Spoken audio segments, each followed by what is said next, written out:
सदा सुख मन में भयो प्रगास सदा सुख मन में सतगुर पूरा पायो पायो सतगुर पूरा पायो अब मोहे राम जसो मन गायो गायो राम जसो मन गायो गायो राम जसो मन गायो।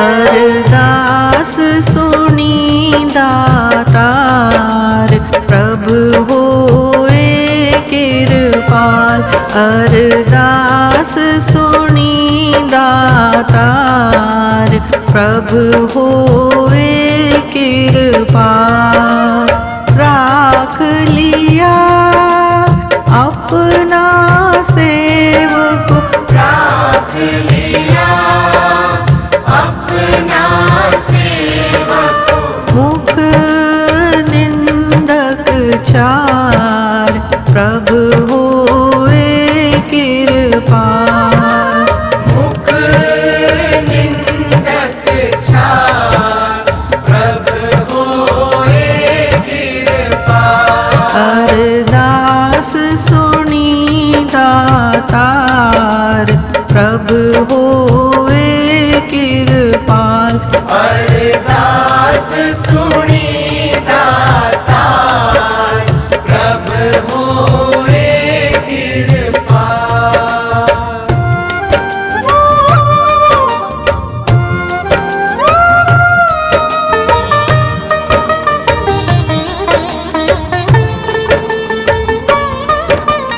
तुझ है न जो है को मीत जन तुझ है न जो है को मीत जन तू गुर का दास प्रभु होए कृपाल तू गुर का दास प्रभु होए कृपाल अरदास सुनी दातार प्रभु होए कृपाल अरदास सुनी दातार प्रभु होए कृपाल।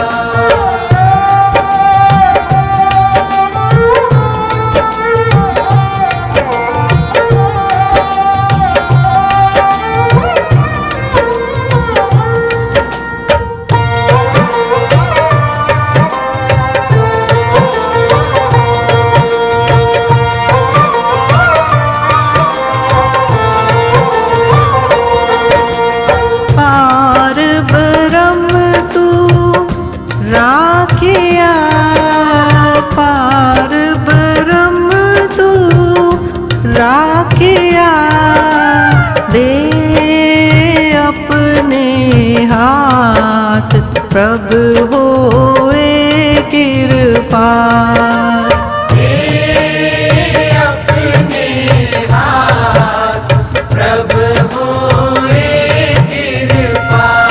अरदास सुनी दातार प्रभु होए कृपाल अरदास सुनी दातार प्रभु होए कृपाल।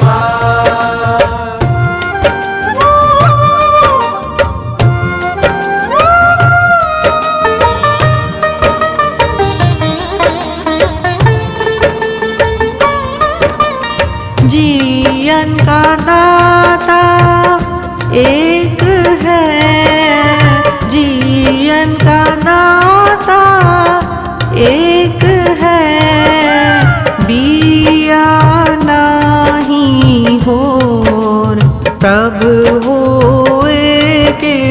कृपाल। प्रिया नाही हो प्रभु होए कृपाल। अरदास सुनी दातार प्रभु होए कृपाल। अरदास सुनी दातार प्रभु होए कृपाल।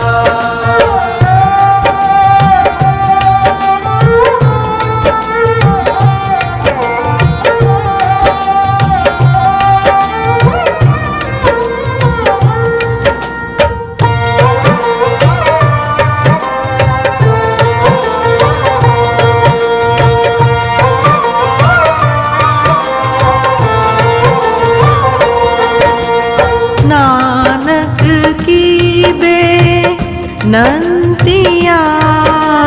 नानक की बेनंतिया मैं तेरा जोर प्रभु होए कृपाल। तेरा जोर प्रभु होए कृपाल। अरदास सुनी दातार प्रभु होए कृपाल।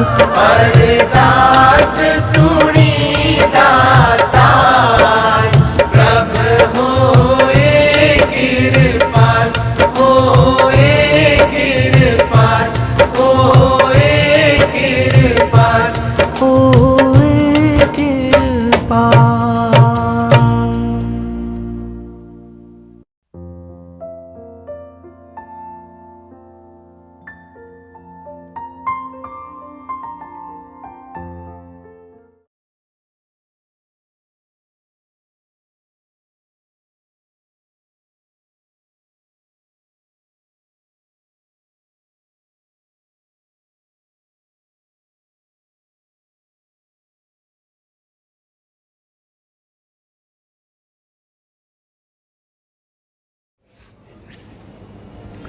प्यारे बुजुर्गों, माताओं, भाई और बहनों,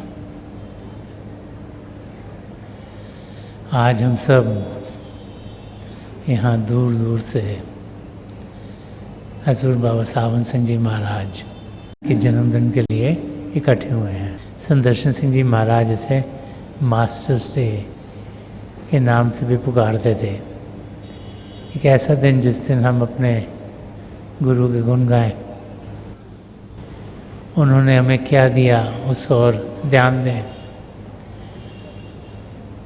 उनके बताए हुए रास्ते पर चलें और अपनी मंजिल की ओर तेज़ी से कदम बढ़ाएं। हजूर बाबा सावन सिंह जी महाराज, जिनके करके ही आज हम सब यहाँ इकट्ठे हुए हैं, उन्होंने रूहानियत का रास्ता लाखों करोड़ों लोगों के लिए खोल दिया। ये उनकी दया मेहर है कि आज हम सब इस माया की दुनिया में जीते हुए भी पिता परमेश्वर की ओर कदम बढ़ा पा रहे हैं। उन्होंने हमें एक सच्चा इंसान बनने का तरीका सिखाया कि हम एक अच्छा इंसान बने, एक सच्चा इंसान बने। और सच्चा इंसान वो है जो प्रभु से प्रेम करता है। सच्चा इंसान वो है जो अपने आप को अपने असली रूप में देखता है। सच्चा इंसान वो है जो अपने आप को शरीर नहीं लेकिन आत्मा समझता है और फिर उस आत्मा का जो देह है, इस शरीर में आने का उस देह को वो पूरा करता है। जब भी महापुरुषों की टीचिंग्स को हम पढ़ते हैं, समझने की कोशिश करते हैं, तो बार बार हमें ये समझाया जाता है कि अगर प्रभु को पाना है तो उससे हमें प्रेम करना होगा। प्रभु प्रेम के महासागर हैं, उसी महासागर की हम एक बूंद हैं। और वो बूंद प्रभु में जाकर लीन होनी है। यही हम सबका मकसद है। तो प्रभु से प्रेम करना ही हमें अपनी मंजिल तक पहुंचाएगा। ये बार बार बार हर एक धर्म ग्रंथ, हर एक महापुरुष में समझाता चला है। संत रविदास जी महाराज, जिसमें वो कह रहे हैं कि साची प्रीत हम तुमसे हो जोड़ी, कि सच्चा प्रेम हे प्रभु हमने आपके साथ किया है कि तुमसे हो जोड़ अवर संग तोड़े। कि जब इंसान का प्रेम पिता परमेश्वर के साथ सच्चे तरीके से होता है, पूरे तरीके से होता है, ये नहीं कि जब मुसीबत पड़े तो प्रभु को याद किया, तब अपने धर्म स्थानों में गए, तभी उनसे हमारी ज़िंदगी में जो हम सो रहे मुश्किल आ रही है वो दूर हो पाए, उसकी प्रार्थना की। ये उसकी बातचीत नहीं करें। सच्चा प्रेम, सच्चा लगाव, सही मायने से प्रभु को जानना, पहचानना और प्रभु में लीन होना, उनको दिलो जान से प्रेम करना कि साची प्रीत हम तुमसे हो जोड़ी। संत रविदास जी महाराज फरमा रहे हैं कि सच्चा प्रेम हे प्रभु मैंने आपसे किया। संत दर्शन सिंह जी महाराज, जिन्होंने बहुत कुछ रूहानियत के बारे में कहा है, उनका ऐसे ही सच्चा प्रेम हजूर बाबा सावन सिंह जी महाराज के साथ था। हजूर का नाम आता था तो उनके चेहरे पर एक नई सी रौनक आ जाती थी। उनका ध्यान हजूर की ओर हर पल हर क्षण रहता था। उन्हीं के बहाने में वो जीते थे। और इस किस्म की ज़िंदगी हमें महापुरुष समझाते हैं कि हमें जीनी चाहिए। वो अपने पद चिन्ह छोड़ गए हैं ताकि हम उन पर चल पाएँ, हम अपने कदम अपनी मकसद की ओर बढ़ा पाएँ। और जब हम ऐसा करेंगे तो फिर हम अपने मकसद की ओर खींचे चले जाएंगे। सच्चा प्रेम, वो लगन जो हर पल हर क्षण हमें पिता परमेश्वर की ओर खींचती है, वो जब एक इंसान के अंदर जागृत होती है तो फिर उसके कदम तेजी से उसे प्रभु की ओर लेके जाते हैं।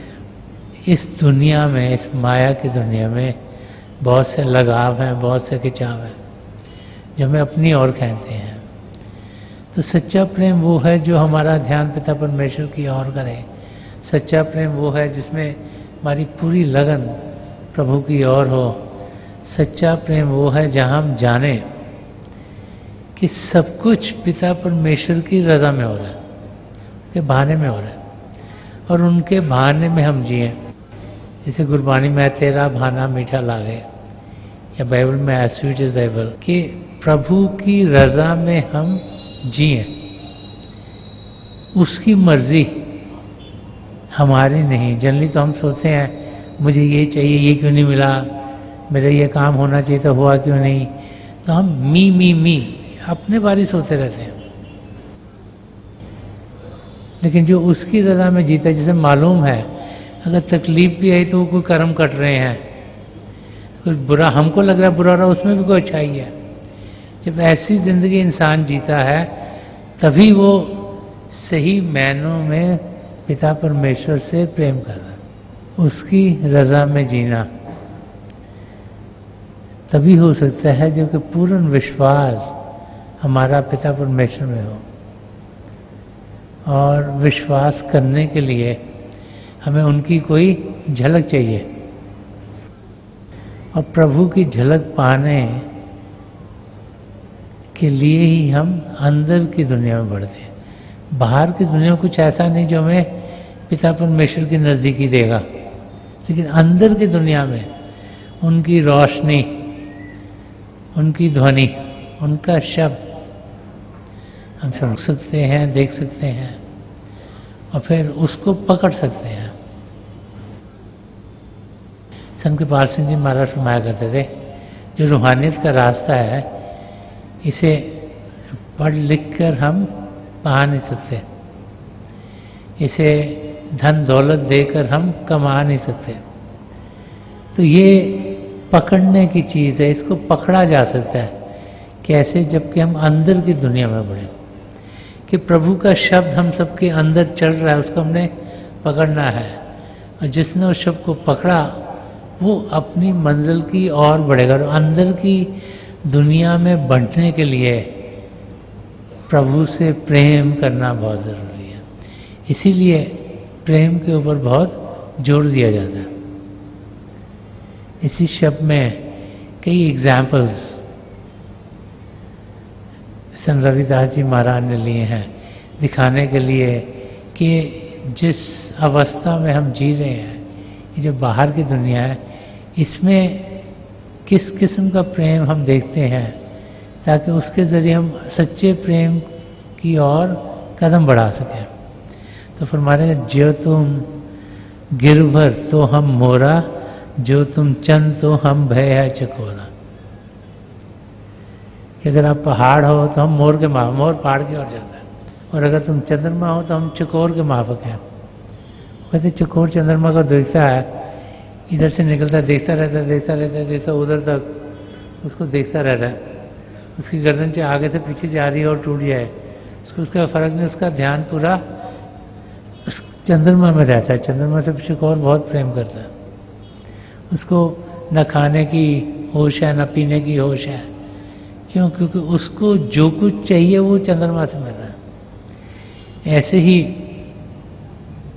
एक ऐसा जीव जिसका प्रेम पिता परमेश्वर से हो, उसको बाहर की दुनिया की कोई सुध बुध नहीं रहती, क्योंकि उसका ध्यान अंदर की दुनिया में। ऐसी जिंदगी हम सबकी होनी चाहिए, यही संत रविदास जी महाराज हमें समझा रहे हैं।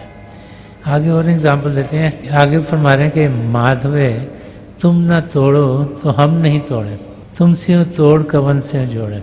ये प्रार्थना इसमें कर रहे हैं कि हे पिता परमेश्वर, हे मिठास से भरे हुए प्रभु, कि आप कभी भी मुझसे तोड़िएगा नहीं। तो हम जो शरीर में हैं, हम गलतियों के पुतले हैं, गलतियां हमसे होती चली जाती हैं, कोशिश के बावजूद भी गलतियां हम कर देते हैं।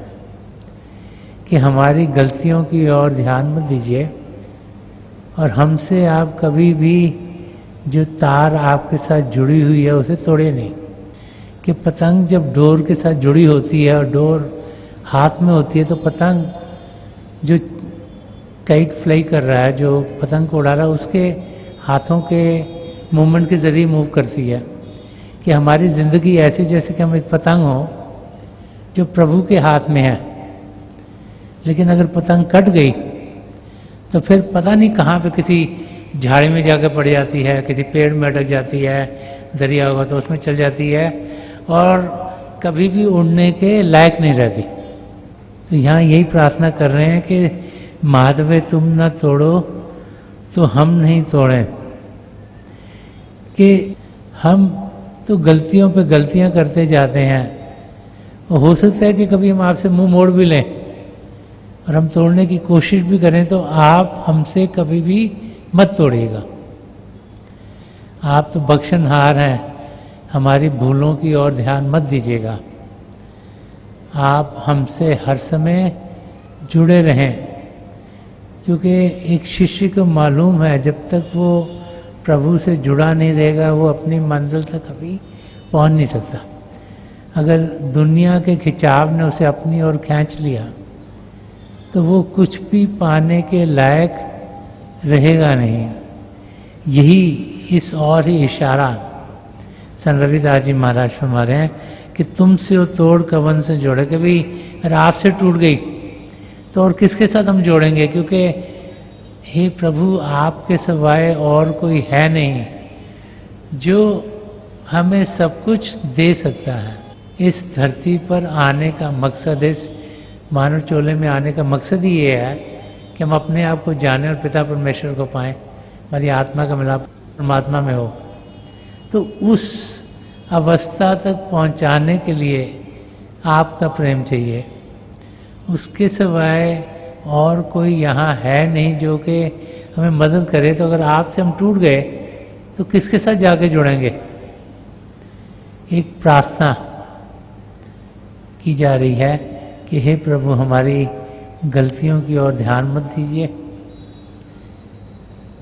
आप हर समय हर पर हमारी उंगली पकड़ के रखिएगा, तो छोड़िएगा नहीं।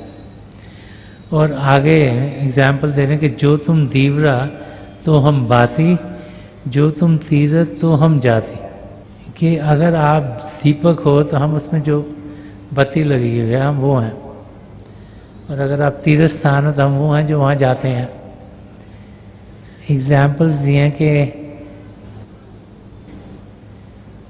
दिए उसमें तेल ना हो तो बत्ती कभी जलती नहीं, प्रभु की रज़ा ना हो तो हमारी ज़िंदगी कुछ भी काम नहीं करता, हर चीज़ खराब ही खराब होती चल जाती है। और उसकी रज़ा हो तो खराब टाइम में भी हम सुख चैन से जीते हैं, क्योंकि हमें अंदर से लगाव है, हमें अंदर से खिंचाव है। हम अपने आप को उस अवस्था में पाते हैं जहाँ दुख आए भी तो हमें लगता है कि ये पल तो जल्दी से गुजर जाएंगे, और खुशी खुशी हम उस समय में से गुजर जाते हैं। आगे फरमा रहे हैं कि जय जय जाओ तहाँ तेरी सेवा, तुम सो ठाकर अवर न देवा। फरमा रहे हैं कि मैं जहाँ भी रहूँ, जहाँ भी जाऊँ, मैं आपकी सेवा में रहूँ। तो प्रभु की सेवा क्या है? सबसे पहले हम अपनी तरक्की पिता परमेश्वर की ओर करें, कि हम भजन अभ्यास करें, हम ध्यान पिता परमेश्वर की ओर दें, जो सिमरन करने से होती है। सिमरन प्रभु के नाम का जाप है, वो करें। हम अच्छे कार्य करें, किसी की सेवा करें, किसी के मददगार हों, ताकि हमारे ज़रिए जो प्रभु ने हमें कुछ दिया है, चाहे फिज़िकल स्ट्रेंथ दी है, चाहे मेंटल कैपेबिलिटीज़ दी हैं, चाहे इमोशनली हम बड़े स्टेबल हैं, चाहे स्पिरिचुअली हम अच्छा कर रहे हैं, कि हम जो प्रभु ने हमें दिया उसका फ़ायदा उठाएं और औरों में बांटें। और वही सेवा है कि किसी की तकलीफ़ है उसे दूर करना। तो फरमा रहे हैं कि जय जय जाओ तही तेरी सेवा। जहाँ भी मैं जाऊँ मैं आपकी सेवा में लगा रहूँ, और तुम सो ठाकर अवर न देवा, के आप ही सब कुछ करने वाले हैं, आपके मुकाबले में और कोई ये कुछ भी नहीं है, क्योंकि आप ही ने उनको बनाया, कि आप ही इस सृष्टि के रचनाकार हो। आपने सृष्टि रची, आपके बहाने में सब कुछ होता है, और आपकी रज़ा में सब कुछ होता है, आपकी मर्ज़ी से सब कुछ होता है। तो आप हर पल हर क्षण मेरा ख्याल कीजिएगा, यही प्रार्थना की जा रही है। और आखिर में है कि तुमरे भजन कटे जमपासा, भगत हेत गावे रविदासा। तो आखिर में यहाँ संत रविदास जी महाराज फरमा रहे हैं कि जब हम पिता परमेश्वर के नाम का जाप करते हैं, कि तुमरे भजन करते हैं, सिमरन करते हैं, ध्यान टिकाते हैं, प्रभु की ज्योत के दर्शन करते हैं, प्रभु की ध्वनि को सुनते हैं, शब्द के साथ जुड़कर हम अंदर की दुनिया में उड़ान कर पाते हैं, कि तुमरे भजन कटे जमपासा। तो ये 84 लाख जिया जोन जिसमें हम फंसे हुए हैं, ये हमसे छूट जाता है, हमें इसका ऐसे छुटकारा मिल जाता है। संत रविदास जी महाराज फरमा रहे हैं कि हम सब के लिए, कि हम सब जानें कि जब प्रभु के नाम का जाप करते हैं तो मन शांत होता है। जब शरीर शांत होता है, मन शांत होता है, तभी हम अंदर की दुनिया में जाने के लायक होते हैं। जब अंदर की दुनिया में कदम बढ़ाते हैं तो फिर हम अंदर में जगमग जगमग हो जाते हैं, रोशन हो जाते हैं। जैसे जैसे जो आवरण, जो पर्दे इस आत्मा पर पड़े हटते चले जाते हैं, असलियत हमारे सामने खुलनी शुरू हो जाती है। पिंड से अंड में जाते हैं, अंड से ब्रह्मांड में, वहाँ से पार ब्रह्म में जाते हैं, तो पहली बार हमें अनुभव होता है कि हमारी आत्मा है। जब उसको पार करके सचखंड में जाते हैं तो फिर उस आत्मा का मिलाप हमारे सदगुरु की रजा के साथ प्रभु में होता है। तो उस यात्रा के बारे में यहाँ समझा रहे हैं। जब प्रभु में हम लीन हो गए तो 84 लाख जियाजुन से हमें छुटकारा मिल गया। वो कहते हैं कि आपका भजन, आपका सिमरन, आपके शब्द के साथ जुड़ना, ये हमें 84 लाख जियाजुन से छुटकारा दिलाएगा। और इस किस्म की ज़िंदगी हम सबको जीनी चाहिए। ये ज़िंदगी वो है जो प्रेम की ज़िंदगी है। ज़िंदगी वो है कि साची प्रीत हम तुमसे हो जोड़ी, जिसमें के सच्चा प्रेम एक शिष्य प्रभु से करे। अब प्रभु से सच्चा प्रेम करें कैसे? प्रभु कहीं दिखते तो है नहीं। अगर दिखें तब उनको जाके मिलें, उनसे बातचीत करें, उनको अपने दिल का हाल सुनाएं और उनको बताएं कि हम कितना उनसे प्रेम करते हैं। मगर दुनिया में तो कहीं दिखते नहीं। तो प्रभु से इंसान प्रेम कैसे करे? जिसको देखा नहीं, सुना नहीं, जाना नहीं, पहचाना नहीं, उसे प्रेम कैसे करो? तो जब हम सन्मत के रास्ते को समझने की कोशिश करते हैं तो सन्मत का रास्ता में बार बार समझाता है कि पिता परमेश्वर हर समय में किसी न किसी सपुत्र को, सपुत्र कहा गया है जो उनके अंग संग हो, जो उनके बहुत नज़दीक हैं, उनको यहाँ धरती पर भेजते हैं, जिन्हें हम संत सदगुरु के रूप में देखते हैं। जिसे पूर्ण महापुरुष कहा गया है, जिसे मुर्शिद कहा जाता है, जिसे एक सदगुरु कहा जाता है, कि उनके ज़रिए हम इस धरती पर जीते हुए प्रभु की जानकारी पाते हुए प्रभु से मिल सकते हैं। इसीलिए सन्मत के रास्ते में एक पूर्ण महापुरुष को ढूंढना बहुत ही ज़रूरी कहा गया। उन्हें ढूंढे कैसे? इस धरती में बहुत से जीव हैं जो पिता परमेश्वर की बातचीत करते हैं। तो एक सच्चे सदगुरु को इंसान ढूंढे कैसे?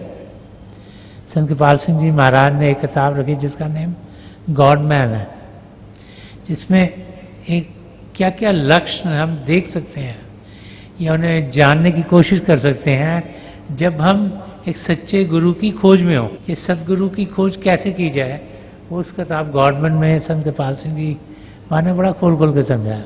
बार बार हमें यही समझाया जाता है कि अगर हमने पिता परमेश्वर से प्रेम करना है तो उससे पहले हमें अपने सदगुरु से प्रेम करना होगा। कि प्रभु को जिसको देखा नहीं, जाना नहीं, पहचाने, प्रेम इंसान कैसे करे? लेकिन जो सदगुरु जो शरीर में है, उनको हम देखते हैं, उनको जानते हैं, उनको पहचानते हैं, उनसे मुलाकात भी कर सकते हैं। कि एक सच्चा शिष्य, एक सच्चा जिज्ञासु जो प्रभु को पाना चाहता है, उसका प्रेम, उसकी लगन अपने सदगुरु में होनी चाहिए। हजूर बाबा सावन सिंह जी महाराज ने बहुत ढूंढा, तभी जाके बाबा जयमल सिंह जी महाराज उन्हें मिले। एक सदगुरु की खोज बहुत ज़रूरी है ताकि हम इधर उधर भटकते ना रहें। एक पूर्ण महापुरुष जो सचखंड तक जाते हैं और जिन्हें परमिशन है कि वो औरों को भी अपने साथ लेके जाते हों। किसी ने हजूर बाबा सावन सिंह जी महाराज को पूछा कि सचखंड में जाने में आपको कितनी देर लगती है? तो उन्होंने आंखें बंद करी और खोल नहीं, कहते कि मैं वहाँ से हो आ गया। एक ऐसा सदगुरु जो क्षण में वहाँ पर पहुँच सके और अपनी ताकत से हमें भी अपने साथ ले जा सके। तो एक शिष्य जो प्रभु को पाना चाहता है, उसकी लगन, उसकी आस्था, उसका प्रेम अपने सदगुरु से होना चाहिए। और इसीलिए जब हम महापुरुषों के शब्दों को पढ़ते, क्योंकि जब भी महापुरुष एक टाइम पे तो शिष्य होते थे, तो उनका प्रेम, उनका लगाव अपने सदगुरु से क्या वो हम उनकी वाणी में देखते हैं।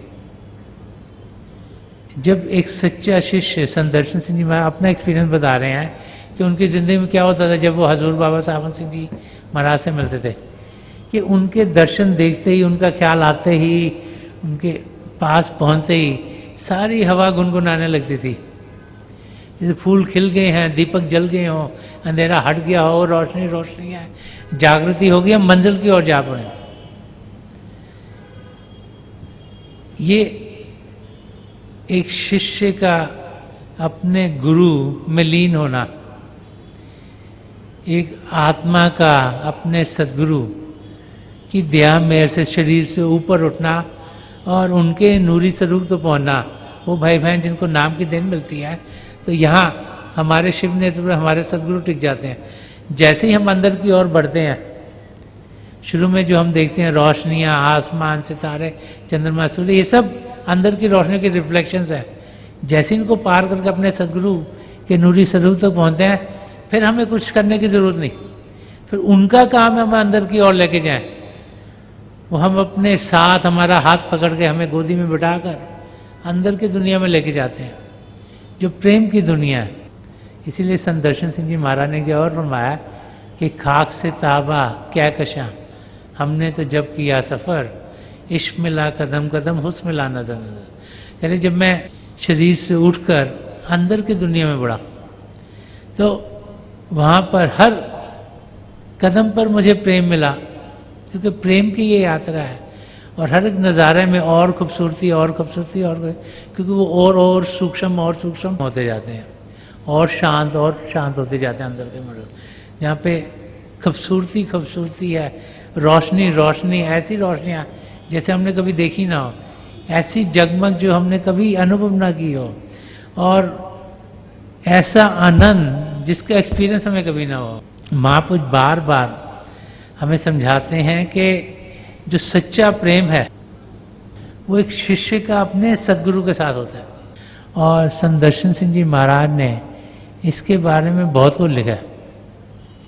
एक जगह फरमाते हैं कि बच के तारों की निगाहों से, गुलों से छुपकर, दो निगाहों की मुलाकात हुई, रात ढले।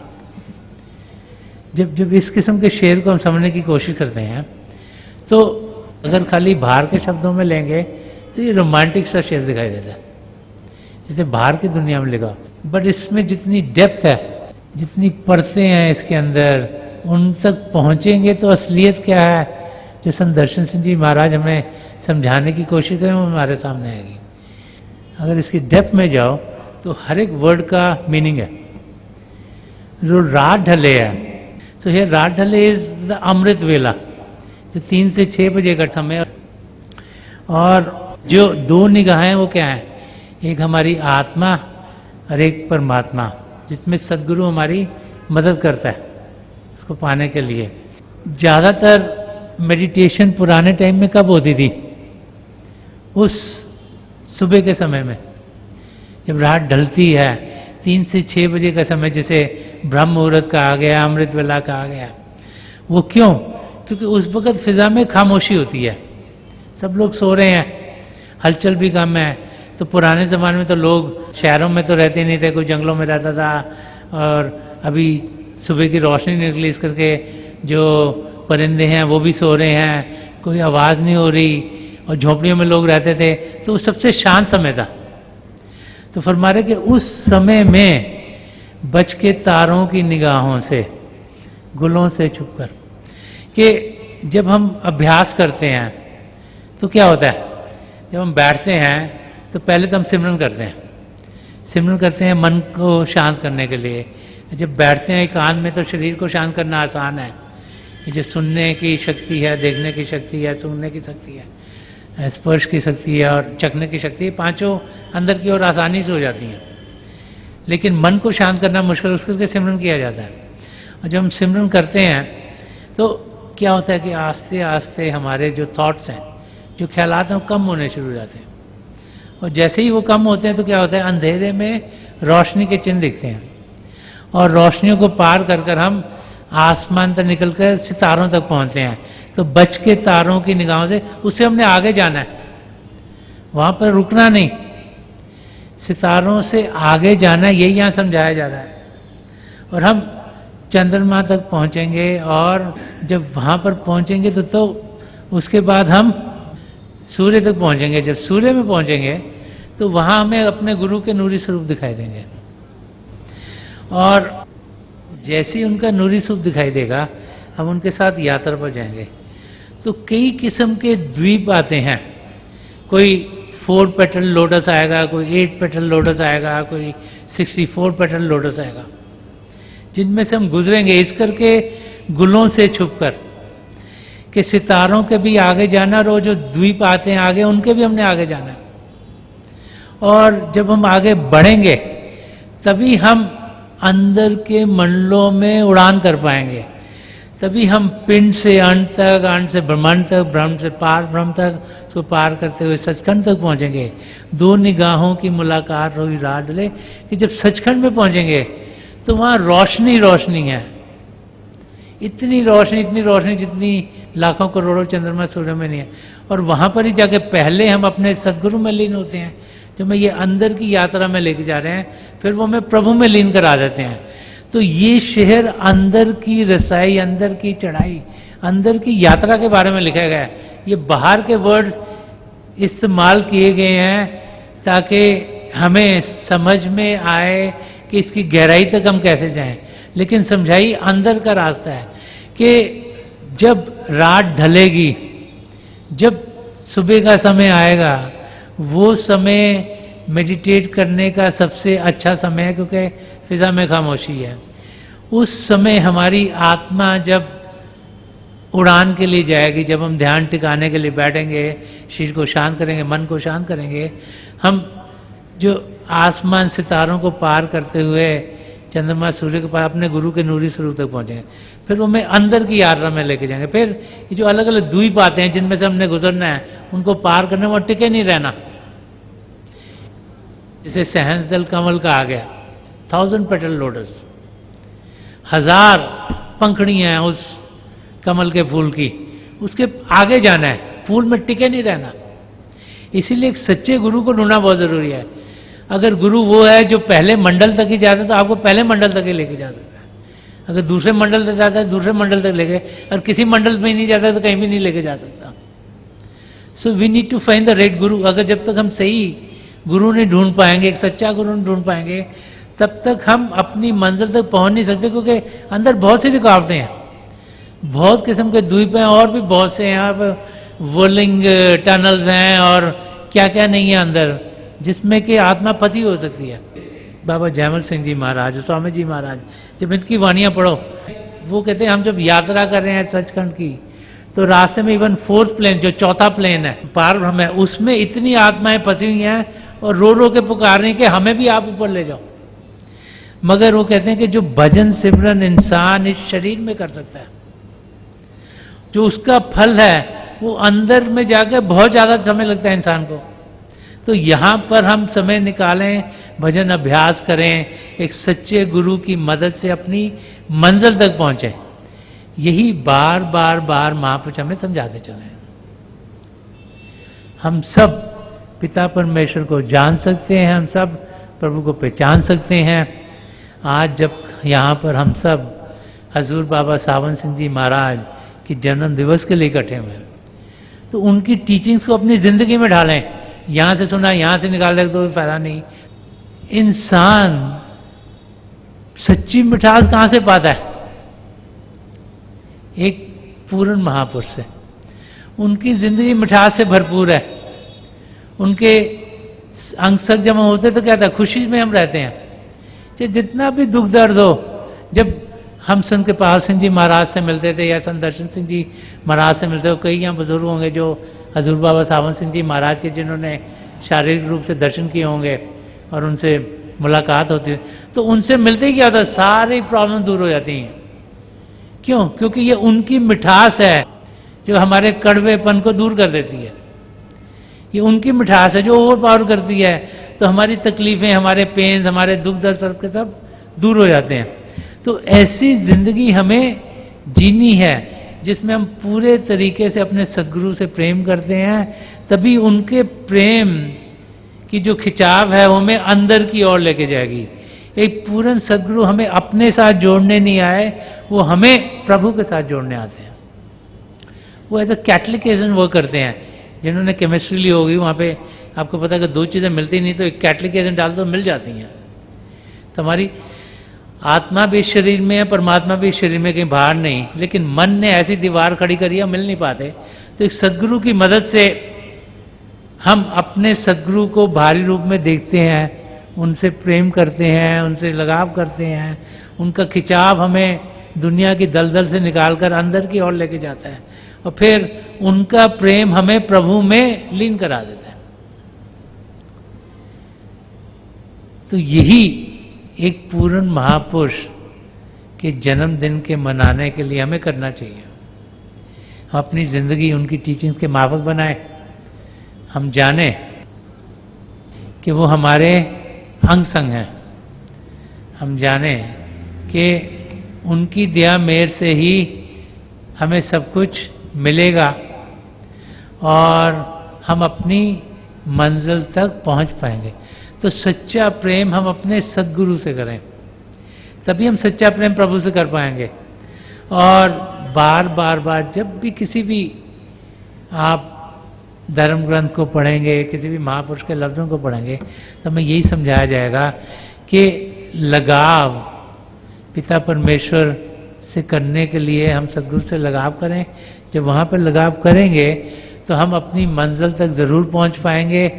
और आज के दिन जबकि हम यहाँ दूर दूर से हजूर बाबा सावन सिंह जी महाराज के जन्म दिवस को मनाने के लिए आए हैं, तो मेरी पिता परमेश्वर के चरण कमलों में और जो पिल्ली सेंचुरी के महापुरुषों हैं हजूर बाबा सावन सिंह जी महाराज, परम संत कृपाल सिंह जी महाराज और दयाल प्रसन्न दर्शन सिंह जी महाराज, उनके चरण कमलों में यही प्रार्थना है कि हमारा ध्यान वो दुनिया से दूर करें, हमारे अंदर एक प्रेम की अग्नि को जागृत करें, ताकि हम अपने सदगुरु से प्रेम करते हुए पिता परमेश्वर से प्रेम कर पाएँ और इसी ज़िंदगी में जो हमारा मकसद है, जो 84 लाख जिया जो उनसे छुटकारा पाना है, वो मकसद हम सबके लिए पूरा हो जाए।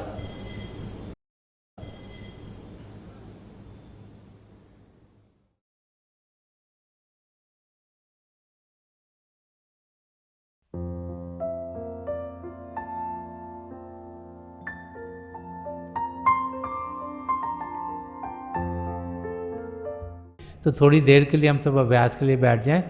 आप जहाँ भी बैठे आराम से बैठिएगा, अपनी आंखें बंद कर लीजिएगा। ये आई बॉल्स आँखों के डरने सीधे सामने फोकस हो, जैसे 8-10 सामने आप फोकस हो। आंखें बंद करते ही वो भाई बहन जिन्हें नाम की देन मिली आप सिमरन कीजिएगा, और जो भाई बहन यहाँ नए हैं आप पिता परमेश्वर के किसी भी जाति नाम का जाप कीजिएगा। जाप मन ही मन करना, ऊंचा नहीं दोहराना। मेरी प्रभु के चरण कमलों में और जो पिछली सेंचुरी के महापुरुषों हैं हजूर बाबा सावन सिंह जी महाराज, परम संत कृपाल सिंह जी महाराज और दयाल प्रसन्न दर्शन सिंह जी महाराज के चरण कमलों में यही प्रार्थना है कि जो जो हम सबके लिए बेहतर हो ये महापुरुष हमें दें, हमें सबके साथ जोड़ें और हमारे भीतर प्रभु की ज्योत के हमें दर्शन करवाएं। थोड़ी देर में मैं आपको इस बैठक से उठाऊंगा और मेरी शुभकामनाएं आप सबके साथ हैं।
छोड़ दीजिए जी, प्लीज लीव ऑफ।